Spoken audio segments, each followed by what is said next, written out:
Taliban forces entered the heart of the Afghan capital, Kabul, today, the culmination of a rapid advance and retaking of control almost exactly 2 decades after they were ousted from power. Fighters were filmed inside the presidential palace after Ashraf Ghani, now the former president, fled the country.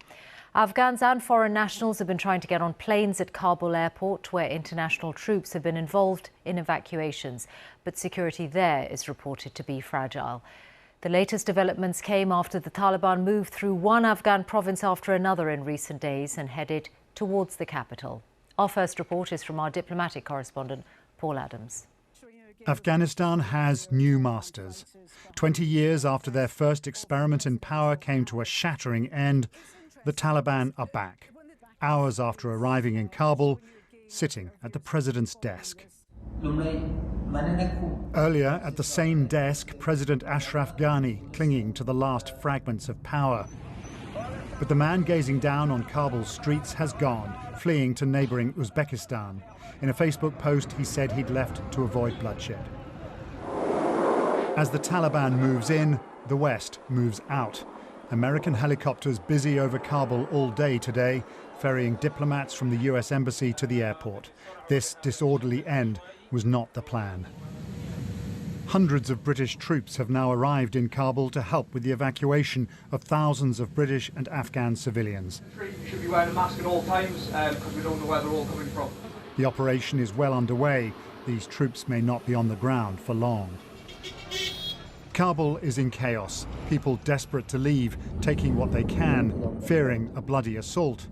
There's little violence so far, but a lot of panic. Crowds descended on banks trying to take out their savings. As police officers and security officials abandoned their positions, the Taliban urged people to stay calm. We want to avoid bloodshed, to destruction of properties of the people, and to not give chance to plunderers, looters who are waiting for such moments to loot or plunder the properties of the people. But the streets are full of dread. Tens of thousands of civilians displaced by fighting elsewhere, living out in the open, telling stories of abuses at the hands of the Taliban. The Taliban came into our village in the night. After a few days, we managed to escape as they were murdering the men and boys. They accused them of being in the army or the police. They were taken out of their homes and murdered because they worked for the government. Outside the capital, the Taliban are consolidating their grip on Afghanistan's major cities, like Herat, unfazed by their headlong success, which has government ministers reeling. The saddest part is that I didn't expect this, but now I might face consequences that I never even dreamed of. And I guess that's the price that we pay for trying to make this world a little better. At the border with Pakistan, Afghans are leaving. With or without fighting, the Taliban's takeover looks set to trigger yet another wave of refugees. Tonight at Kabul airport, military and civilian planes offer the only way out. At the gates, chaotic scenes. Who will leave and who will be left behind? Is this how the West's 20-year adventure in Afghanistan will be remembered? Paul Adams, BBC News. Let's go live now to Kabul and the BBC's Malik Mudassar, who is there. What can you tell us, Malik, about the extent of the Taliban presence in the city? Yes, as Talibans have taken all of the Afghanistan almost. Now they are in Kabul city, and I could just see them from here that they are patrolling in the streets, and they are just keeping those government official vehicles and army and police vehicles they have captured from the forces here in Afghanistan. They are patrolling here, and they are just marking those places to where to put checkpoints and where to get the advantage point from. And what is the effect of that, would you say, on the people of the city? Well, that is very catastrophic. As soon as I landed this morning here in Kabul, the atmosphere of the city was entirely different. And there was a huge traffic jam in the Kabul city from the airport towards the outskirts of the Kabul city. And I could see the families, kids, females, everyone with their belongings in the car. And they were trying to get out of the city. And they were just look depressed, devastated and defeated. Malik Mudassar in Kabul, thank you very much. Well, here the Prime Minister chaired an emergency COBRA meeting this afternoon and Parliament is being recalled to discuss the situation. Boris Johnson said the immediate priority is to evacuate British citizens and Afghans who have been working with the UK. Here's our political correspondent Ben Wright. For 20 years, the UK has committed its military, money and lives to Afghanistan. Some of the fiercest fighting was here in Helmand. The effort ends with a frantic scramble to get out. The situation in Afghanistan continues to be extremely difficult, getting more difficult, I would say. And our priority is to make sure that we deliver on our obligations to UK nationals in Afghanistan, to all those who have helped the British effort in Afghanistan over 20 years, and to get them out as fast as we can. UK troops first went to Afghanistan in October 2001 after the 9/11 attacks, joining US-led action against al-Qaeda and the Taliban. By the time combat operations ended in 2014, 454 UK soldiers and military personnel had died. Successive prime ministers stressed their commitment to the country and protecting the progress made. Today, cross-party fear that progress could vanish. The real danger is that we're going to see every female MP murdered. We're going to see ministers strung up on street lamps. And this is the decision that I'm afraid has been taken. We haven't heard from the Foreign Secretary in about a week, despite this being the biggest single foreign policy department disaster, since Suez. It's been a catastrophic miscalculation. That is absolutely clear. The UK and the United States both overestimated the capacity of the Afghan government to hold off the Taliban and underestimated the capacity of the Taliban to advance throughout the country. And that has been clear actually for days. The UK says its mission in Afghanistan had to end once the US announced its decision to leave, despite the consequences. It's a mark of the crisis that MPs and peers will be brought back from their summer break on Wednesday for a day's debate. Many are livid about the way Afghanistan is being left. But talking here won't stop the Taliban, and all MPs can do is ask ministers how a humanitarian and security disaster might be avoided. For James Kyle, today is difficult.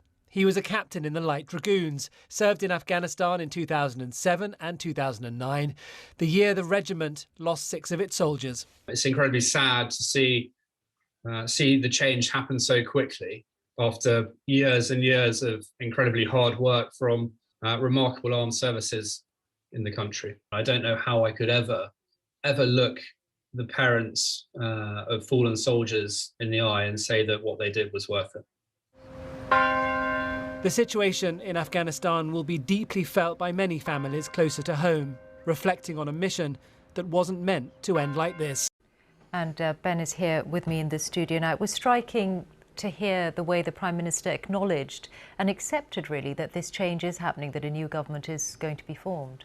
It was a blunt acceptance of the facts on the ground. And Boris Johnson said he wanted to see like-minded nations now work together to not prematurely recognise any new regime in Kabul without agreement. He also said the UK was determined to prevent Afghanistan not again becoming a breeding ground for terror.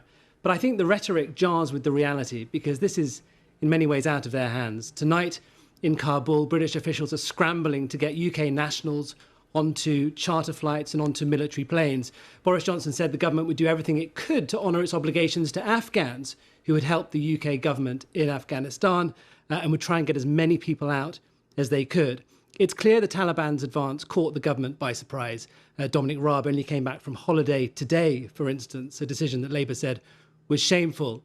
MPs are going to meet on Wednesday. They will ask how we got here, where we go next, but I think it will feel rather late. Ben Wright, thank you very much.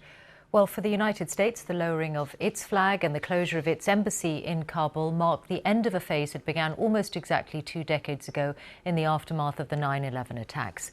Our North America editor John Sopel has been looking back on that period and on what these events mean for the Biden administration. Over many years, and at a cost of tens of billions of dollars, the US trained and equipped Afghan forces to be ready to take back control of their country. But they collapsed like a house of cards, one of many miscalculations made by the Biden administration over these dizzying few weeks. And today, America's most senior diplomat was trying to put a brave face on events. What we're focused on now is making sure that we can get our people to a safe and secure place, that we can do right by the people who stood with us in Afghanistan all these years, including Afghans who worked for the embassy, worked for our military. We have a massive effort underway to bring Afghans at risk out of the country, if that's what they so desire. America's attempt to export liberal democracy to Afghanistan is well and truly over. America's effort to build a civil society in Kabul and beyond also in tatters. And Joe Biden's prediction from 5 weeks ago that everything would be just fine has not worn well. Well, first of all, the mission hasn't failed yet. So the question now is, where do they go from here? That the jury is still out. But the likelihood there's going to be the Taliban overrunning everything and owning the whole country is highly unlikely. The Taliban wants to make a deal. The withdrawal policy was framed during the Trump administration and embraced by Joe Biden, who's at Camp David and today was being briefed by his officials. He believes passionately that America can't stay in Afghanistan indefinitely. But foreign policy hawks are rounding on both men. What we're watching right now in Afghanistan is what happens when America withdraws from the world. So everybody who has been saying America needs to withdraw, America needs to retreat, we are getting a devastating, catastrophic, real-time lesson in what that means.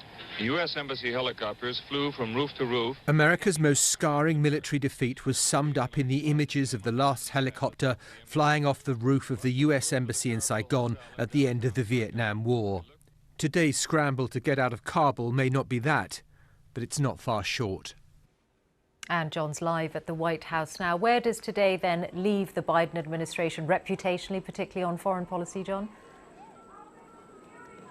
Yeah, well, not heightened, and the few hundred Afghans who've gathered here are furious at what has unfolded in these dizzying few days. I think you've got to distinguish between the policy and the implementation. The policy of America saying, look, we can't stay forever, we will need to pull out, Afghan needs to take charge of its own affairs, I think that enjoys widespread support.